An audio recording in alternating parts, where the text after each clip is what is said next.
लाभले आम्हास भाग्य बोलतो मराठी, पाहुणे जरी असंख्य पोसतो मराठी, आपुल्या घरात हाल सोसतो मराठी. आता ही परिस्थिती बदलण्याची वेळ आली आहे. कारण मुंबई महानगरपालिका क्षेत्रामध्ये 254 शाळा आहेत, मराठी शाळा, आणि त्याच्यामध्ये विद्यार्थ्याची संख्या 36,705. हिंदी शाळा 214 आणि विद्यार्थ्यांची संख्या 64,000.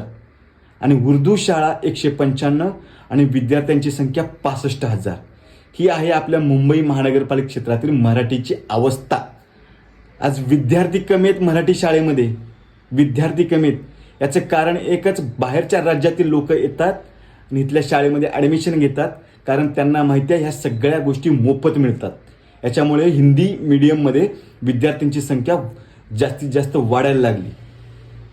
याचं कारण अजून काय असू शकतं तुम्ही कमेंटमध्ये जरूर कळवा. जय श्रीराम.